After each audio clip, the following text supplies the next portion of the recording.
bienvenidos a todas las personas que están presentes y me gustaría, pues, no sé si tienen alguna idea de lo que pasó en Gadaria y cómo esto nos afecta actualmente el día de hoy como creyentes. Estábamos tratando de hacer un live en TikTok, pero bueno, ya más adelante ya se podrá hacer. Así que bueno, sean bienvenidos con sus Biblias, siéntanse como en casa. Esto no es nada más una conversación entre Chris y yo, sino también algo que podemos estar hablando y sea dinámico.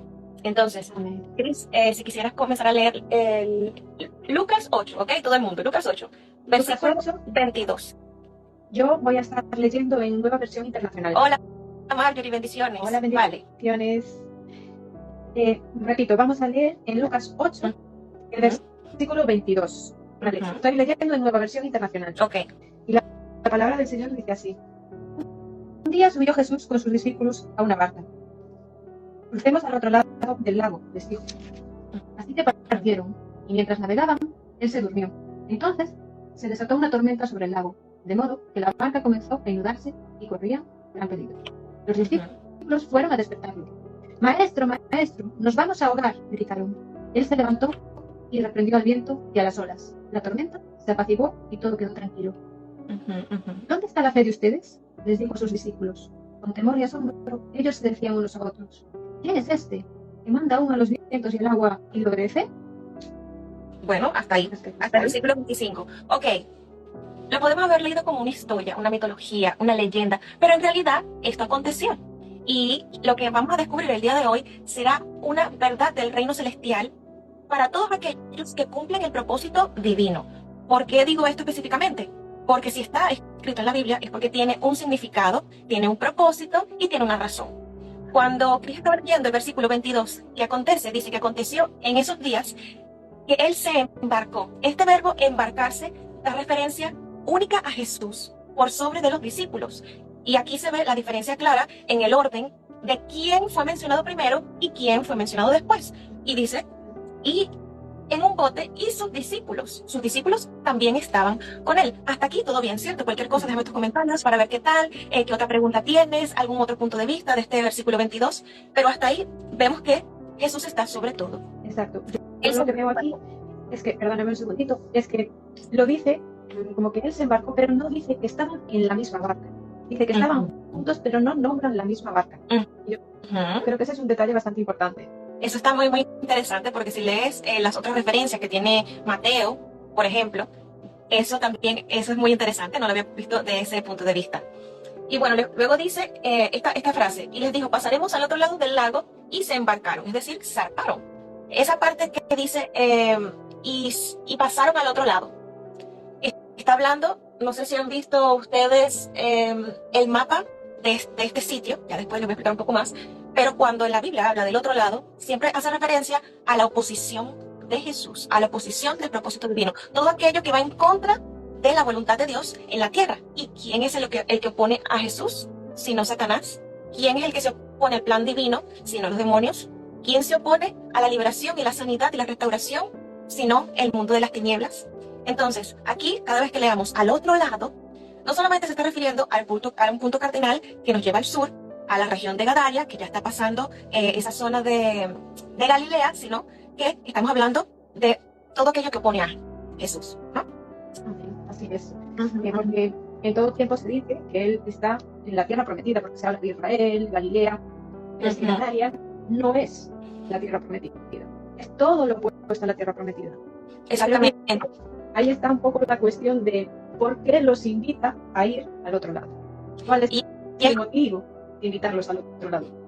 Exactamente. Y me puse a investigar un poco más y comenzamos a leer el versículo 23. Sabes que el Señor habla de todas las formas por haber. Solamente voy a mencionar un poco, voy a hacer un video algo específico sobre lo siguiente que voy a hablar, porque suele ser muy profundo y no todos pueden entenderlo. Yo estuve a punto que se me explotara la cabeza el día de hoy. Y es lo siguiente, dice, pero mientras navegaban, él se quedó dormido y descendió una tormenta de viento sobre el lago. En distintas versiones habla que se llama el lago de Galilea o el mar de Genezaret, ¿ok? Y yo me puse a preguntar, Dios mío, pero vamos a ver, hola Ariadna, vamos a ver, ¿cómo en un lago va a ocurrir una tormenta de esa magnitud al punto que se anegaron, entró el agua dentro del barco y ellos tuvieron miedo? Y yo dije, pero ¿en qué cabeza cabe? Como en un sitio que es cerrado, un lago, no es mar abierto, va a ocurrir esa magnitud de tormenta. Lógicamente, yo pienso, no tiene sentido. No tiene sentido porque es como que si yo fuera a un laguito y de repente se me levanta del laguito una tormenta. Y yo le digo, ajá, Jesús, ¿cuál es el misterio que hay en este lago de Galilea? Y el Señor me mandó a investigar cuánto era sus dimensiones. Y específicamente, yo no sé si tú puedes verlo aquí, yo no sé si se puede ver desde aquí. Este es el lago de Galilea, ¿no? Y aquí está el norte, está el sur, está el este y está el oeste. Entonces, según lo que están investigando, el lago mide 12 kilómetros por 21 kilómetros. 12 simboliza la perfección gubernamental y 21 simboliza esta letra llamada Shin, que significa cambio, revelación divina, fuego purificador y moler, ¿ok? Y su valor está indicado según la geometría. Y yo decía, Dios mío, ¿qué tiene que ver con esto? Mi amor, si tú te pones a buscar qué aconteció alrededor del lago de Galilea, es manifestada la perfección gubernamental de Dios, manifestada a través de Jesús con el propósito de Shin, que significa hacer un cambio, traer revelación divina, purificar y moler. Todo lo que pasó ahí, ¿qué pasó ahí? Vamos a hacer yo voy a leer aquí, esta es mi chuleta. Dice, en el oeste hubo el sermón del monte. Estaba también en la parte oeste el hogar de María Magdalena. También estaba el hogar de Herodes. Estaba el río Jordán. Estaba la parte del Gadareno. Luego la parte de Bethsaida, cuando se presentó en Capernaum y en Corazín. O sea, todo lo que aconteció alrededor de ese lago fue el plan divino para provocar este cambio. Y para mí fue maravilloso. Después, pero son muy importantes los puntos cardinales para Dios, teniendo en cuenta que el más importante y su favorito es el este, que es donde sale el sol, considerado también como Jesucristo, y que en la segunda venida Él se va a manifestar a través del este y se va a reflejar en el oeste. ¿Qué opinas de esto? Me parece súper interesante. La verdad que, bueno, yo no tuve así mucho tiempo para indagar tanto, pero ver que tienen esa importancia, esos puntos cardinales, esa forma. Dios lo tiene todo pensado desde siempre, desde la creación, desde antes de crearnos. Eso, exactamente. Es maravilloso como se ha parado a pensar en este sitio va a suceder esto, en este sitio va a suceder esto, en esto, y esto es por esto. Porque todo tiene un porqué. Las cosas no dejó que pasaran así por casualidad, no, es que todo tiene un porqué, todo tiene un propósito, es increíble. Exactamente. Y es algo que tenemos que conocer de nuestro Dios, que Él no hace nada al azar. Nuestro nacimiento y el propósito no fue al azar. La pareja con la que vamos a estar no fue al azar. La familia con la que estamos tampoco. Así que todo esto lo que refleja es una cualidad de Él, que Él es excelente, organizado, detallista y Él gobierna sobre todo. Seguimos con el versículo 23, que dice, una tempestad de viento apareció justo cuando decidieron ir al otro lado. Ya sabemos que el otro lado, ¿qué significa, Cris? ¿Qué significa el otro lado? Las tinieblas. Satanás estaban allí esperando, vamos, al acecho. Pero exactamente. Lo increíble es que él sabía hacia dónde iban. Exactamente. Y entonces vamos a hacernos preguntas lógicas, porque estamos aquí como en el ámbito espiritual que no muchos entienden. Vamos a bajarle un poquito a la racionalidad, a la humanidad, a la parte terrestre, ¿no? Y yo me puse a hacer varias preguntas. Sabes que hemos estado en un tiempo de temporal aquí en España. Usualmente la gente no viaja cuando ve que hay una tempestad, porque es lógico, ¿cierto? Entonces, ¿crees que los discípulos, entre ellos pescadores, hubieran zarpado si hubiesen visto esa tempestad? No, porque ya solo el pensarlo, ya tendrían miedo y ya amarrarían el bote y dirían, no, yo de aquí no me muevo. Exactamente. Como otra vez, como en un lago cerrado se produce una tormenta. Ellos eran de esa parte de Galilea y ellos conocían lo que se movía ahí. Entonces, ¿cómo se puede producir? Dice que tormenta de viento no es más que un huracán, ¿cierto?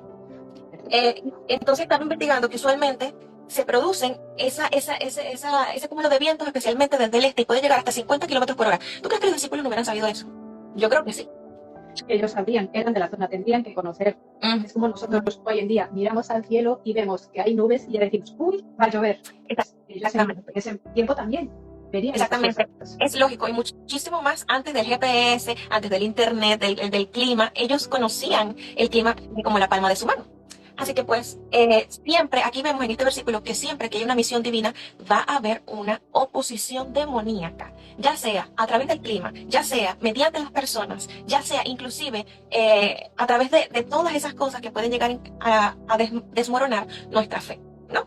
Entonces, esta claramente... Yo quería hacer una pregunta desde lo terrenal. ¿Qué es el viento? Ok, justamente iba para allá.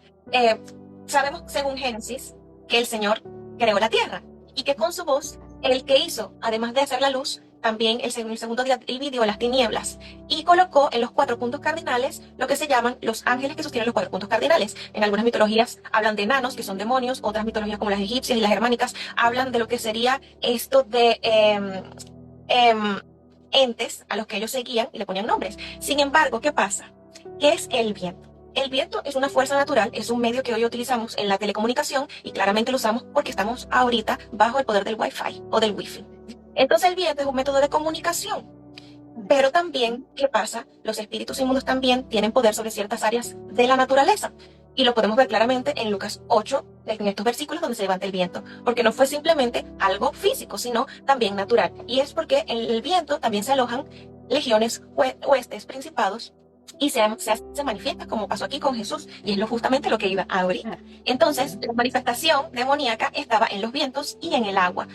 Usualmente cuando Jesús habla de las aves del cielo, se refiere que hay demonios en el cielo que roban la fe de aquellos que le lanzaron la semilla según en la parábola del sembrador. Y también habla de los espíritus marinos, aquellos que viven en el mar y debajo del mar. Eso es un tema para otro live, ¿vale? Pero bueno, los demonios obran en equipo. Hasta ahí todo bien. Hasta ahí todo bien. Y bueno, que a veces no nos damos cuenta de lo importante que es hacer equipo, pero tan importante que hasta los demonios lo hacen. Exactamente. Por eso que él siempre busca división o wokismo, que actualmente es la división en todos los ámbitos terrenales, políticos, sociales, familiares, educativos, y eso es un espíritu demoníaco de división, porque saben que en el poder, en el acuerdo hay poder, dice la palabra. En el versículo 23 dice, y estaban anegándose y peligraban. Uno de los propósitos de Satanás y sus demonios en momentos de la gran comisión es la siguiente: hacer que nuestra fe desmaye. Por favor, comparte este live con todos tus amigos ahora para que vean qué palabra tan maravillosa, vas a aprender muchísimo. Y si no, cualquier cosa lo ves cuando se acabe todo. ¿Qué pasa? Que anegar significa ser rodeados de agua, inundados, abrumados. Entonces, ¿qué simboliza el barco en Lucas 8? Simboliza el propósito, el llamado, el ministerio de salvación. Usualmente, cuando tenemos sueños, Dios nos dice que estamos en un coche. Eso significa tu propósito. Significa tu propósito. Antes, pues, se mostraba como un bote porque, bueno, por la etapa histórica, eso era el medio de transporte. Pero ahora es un coche, el Señor se actualiza, claro que sí, ese es nuestro Dios. Y siempre nos va a hablar actualizado. Él no se queda en el tiempo atrás, no, él siempre está en el tiempo perfecto y siempre nos va a dar la forma de verlo tal cual en el tiempo que nosotros vivimos. Exactamente. Entenderlo. Claro, a nosotros el día de hoy, si nos habla de un bote, pues tenemos que pensarlo más, estudiarlo más. Nos habla de un coche, ¿quién manda en coche a día de hoy? Sabemos que el coche es algo que nos lleva a. Exacto. Entonces, es mucho más fácil entenderlo. Es mucho más fácil. Y ahora vamos a sentarnos. Ay, Señor, yo quiero que sea corto, pero me lo está llevando a ser un poco más profundo. Este verbo anegar, esto lo aplica muchísimo el enemigo actualmente. Cuando hablamos de confundir nuestra mente, aquellas personas que sufren de ansiedad, pensamientos tormentosos, llega un momento como que se te apaga la mente, y esto necesito que lo recuerdes, porque hay un momento que Satanás logra con tanta información anegar tu mente y tu cerebro y hace que quedes como en un modo inconsciente, un modo zombie, por así decirlo. Y este verbo anegar también es una técnica satánica para que nuestra mente quede a merced de Satanás, ¿ok? Amén. Entonces, agobiar nuestros propósitos es lo que hace Satanás, pero él está vencido en el nombre de Jesús. Amén. Es que anegando está buscando suponer un gran obstáculo para ellos, para llegar a ese objetivo marcado que tenían. Exactamente. Es su forma de impedir de llegar a su meta. Exactamente. Negándole. Satanás sabe buscar también la forma de encontrar cómo cortarnos el camino. Solo que nosotros tenemos que saber cómo apartarlo de ese camino para nosotros poder seguir en el camino de Dios. Es correcto, es correcto. ¿Y cómo lo sabemos? Con la palabra de Dios. Eso es súper importante. Es correcto, así mismo. Hay que saber identificar cómo Él opera y cómo debemos actuar nosotros. Porque hay gente y muchos cristianos que están dentro del ocultismo, les gusta mucho eso de lo oscuro, pero no saben cómo actuar ante ellos, sino que es como una adicción al conocimiento y no a la práctica, según lo que dice la palabra, que tenemos que ser, no tenemos que ser oidores olvidadizos, sino hacedores, dice la palabra. Versículo 24, pero ellos se presentaron delante de Jesús con la intención de despertarlo y le decían, maestro, maestro, perecemos. No sé si tal vez puedes explicar ese versículo, cuéntame. Bueno, a mí me parece ahogar. ¿Qué sentimos cuando nos ahogamos? Que se nos va la vida. Vale. Yo, de ese versículo, puedo contar. A ver. Primero, porque él se subió y se quedó dormido. Bueno. Él se quedó dormido. Ajá. Y porque ellos se asustaron y vieron que estaba dormido y se asustaron más. Vale, yo creo que ellos tuvieron tanto miedo del viento que se sentían perdidos. Veían Ujú, que la muerte se les acercaba. Y ellos querían ujú, intentar buscar la forma de salir, porque aparte ellos conocían lo que era navegar en ese lago. Entonces ellos buscaban cómo salir de ahí. No pidieron ayuda a quien tenían que pedirla de primeras, buscaban. Pero al no ver la solución, entonces ahí pidieron ayuda a Jesús, que estaba dormido. ¿Y él por qué estaba dormido? Porque él sí estaba tranquilo de que el maligno, Satanás, no podía con ellos. No podía con ujú. él. Pero claro, ellos no tenían el poder. Porque ¿quién tiene el poder? Dios. En este caso, Jesús, hijo de Dios, hecho hombre. Entonces, Exactamente. claro, eh, ellos ahí, cuando echaron mano de Jesús y él reprendió, eh, vieron que tenían a quién sí tenía el poder, a quién los podía salvar. Pero hasta ese momento ellos no sabían a quién tenían. ¿Y dónde estaba su fe? Ajá. Porque no sabían a quién tenían. Pero Jesús ahí estaba dormido. Pero aunque parezca dormido, él siempre está. Inteligente, buen enfoque. Y es lo siguiente, lo que yo veo aquí es que Dios estaba probando su fe Amén. y que estaban experimentando, creo que por primera vez, la manifestación demoníaca contra ellos a través del clima. Y que Ujú. ellos, aunque los reconocían como maestro, como rabí, que hay muchos rabís, lo reconocían porque aquí dice que el uso normal de maestro en hebreo era kyrios, pero aquí se refiere como epístates del griego, que significa estar de pie sobre, o sea, que ellos reconocían que Jesús estaba sobre ellos en conocimiento, pero ellos aún no habían conocido que Jesús tenía dicho poder. Por eso fue que se atemorizaron y al mismo tiempo se maravillaron. Y esto yo lo experimenté en un viaje que hice, que venía de regreso para acá, para Valencia. Ya dejo un video para otro, es otro video, otro reel, otra cuestión aparte, pero experimenté exactamente eso. Nosotros sabemos de Jesús hasta el momento que es manifestado su poder físicamente en nuestras vidas. Ahí muchos de nosotros vamos a experimentar esa combinación de terror con esa expresión de se maravillaron. Es muy, muy impresionante porque Jesús tiene la autoridad para calmar la tempestad y todo tipo de manifestación climática, que eran demonios, como estamos hablando. Y pues aquí me gustaría hacer algo, me gustaría aclarar algo, ¿vale? Y es lo siguiente. A la voz de Dios es guiado el sol, la luna, las estrellas, el mar, las osas, constelaciones mayor, menor, las Pléyades. Está guiado todo en la creación. Todo. O sea, que desde el día uno de la creación obedeció a la voz de Dios. Sin embargo, ¿quién fue el único que se opuso y se rebeló ante eso? El opositor, Lucifer, Satanás. ¿Y después quién? Nosotros. Caímos de la gracia, el Señor ya nos restauró, pero nosotros, en nosotros mismos no hay poder para controlar el viento, el mar, el sol, la luna. Hay muchas personas, que esto es lo que veía en el estudio bíblico, que dicen, Ujú.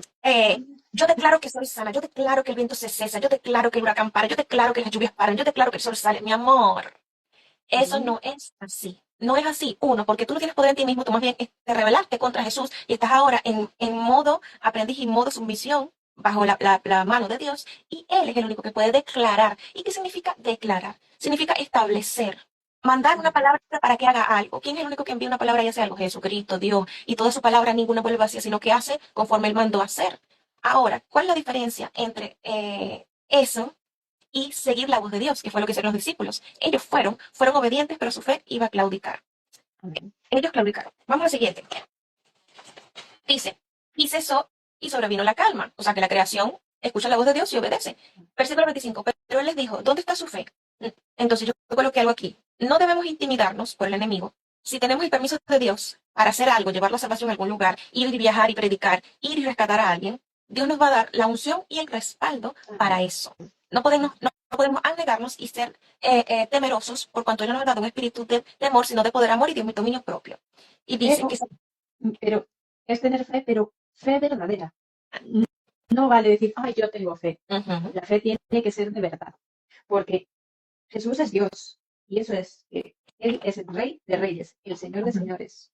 Y si fallamos en esa verdadera fe, por mucho que digamos que tenemos fe, no conseguimos hacer nada. Porque es eso, nosotros no tenemos el poder. Él puede usar a alguien para ujú, revelar, eh, para quitar demonios, pero ujú. está usando a esa persona. Esa persona no tiene el poder. No debemos Exactamente. ser herejes en eso. Porque hay Exacto, somos un muchísimas, canal. Exacto, porque mucha gente se piensa, ah, no, no, es que yo hice esto, yo tengo el poder, yo que si paro la lluvia, que si hago esto. O No, lo manifiesto, manifiesto el amor de mi vida, manifiesto, manifiesto. Esas cosas no. Esas cosas no. Esas cosas lo que abren son puertas al enemigo para que tengan poder sobre tu vida y creas mentira y adivinación. Entonces, ese tren que está ahora muy activo de la manifestación, este año voy a manifestar. No, no, no, eso no es así. Esas son cosas del mundo de las tinieblas y la única palabra que se puede cumplir en nuestras vidas es la palabra de Dios. amén. ¿Y cuál es la moraleja? Porque ya siento que hay que terminar. ¿Cuál es la moraleja de la historia, de esta historia de Lucas 8, del 22 al 25, ¿no? Y es que no debemos temer cuando Dios nos mande a hacer algo. Claramente va a haber oposición, pero nuestra mente y nuestro corazón tienen que estar cimentados en fe, en su palabra, en su palabra. No sé qué otra cosa ves de este mensaje que pueda sacar. Yo que debemos avanzar siempre en obediencia y seguir las instrucciones del Espíritu Santo. Así mismo. Debemos dejar que el Espíritu Santo more dentro de nosotros. ¿Y cómo dejamos que eso suceda? Siguiendo su palabra, estudiando su palabra, obedeciendo, teniendo verdadera fe. Ujú. Y, y si nos falta fe, Pedir, pidámosle que Él nos va a ayudar con nuestra poca fe. exacto, porque es lo que comentaba. Muchas veces decimos que tenemos fe, pero debemos de buscar la verdadera fe, la Es verdadera correcto. fe y vivir En el en siguiente, obediencia. se dice fácil. A ver, se dice fácil. Yo ahora mismo lo estoy diciendo. Me está costando mucho a mí en los tiempos que estoy viviendo, pero yo sé que debo de buscar eso y que si vivo en obediencia, lo lograré, Amén. porque es tan importante que es que yo creo que todos debemos buscar esa fe, porque ¿qué hacemos sin él? No podemos Así mismo. vivir sin él. Es que Son cuerpos que se mueven, pero almas muertas. Eh, Exactamente, porque la obediencia a Cristo nos llena del gozo, del propósito, que es al final nuestra razón de ser. Y a mí siempre, yo tengo un cachorrito, bueno, cachorrito no es una vaca de border collie, tiene 30 kilos, y él es súper obediente. Él es súper obediente y cada vez que yo le digo algo, lo obedece. Y eso me da mucha ternura. Y el Señor me dijo así como que me hizo reflexionar. Así los veo ustedes cuando me obedecen. Los veo tiernos, los voy a amar, los amo más por eso. No como que si Él no nos amara, sino porque, bueno, esa es una de las cosas que le gusta, que seamos obedientes. Bueno, en el siguiente capítulo, bueno, capítulo no, seguimos en el capítulo 8, pero del versículo 26 al 39, seguiremos hablando sobre el endemoniado de Gadaria, o en otras versiones dice Geraseno, el endemoniado Geraseno, que es exactamente lo mismo. Pero bueno, y ahí estaremos adentrándonos un poquito más. Espero que este en vivo les haya parecido edificante, interesante, con datos súper curiosos. Y bueno, estén pendientes en los siguientes lives. Por favor, compártelo con tus amigos, déjanos tu comentario. Y pues si tienes alguna pregunta, claro que sí, colócalo en los comentarios, sin ningún Ahí problema. estamos para responder. Dios los bendiga muchísimo. Amén. Dios los bendiga y estaremos intentando hacer lives también en TikTok. Sí, Intentaremos, llegaremos a. a Dios la bendiga segunda a todos. parte. Sí, la segunda fase. Dios les bendiga. Muchas gracias por este tiempo que nos habéis dedicado, porque no nos lo habéis dedicado a nosotros realmente. Lo dedicáis a Dios porque es para aprender un poco de lo que Él tiene para nosotros, de lo que Él nos ha dejado en su palabra para guiarnos en nuestra vida. Exactamente. Muchas Hasta la gracias próxima. a todos. Hasta la próxima. Chao.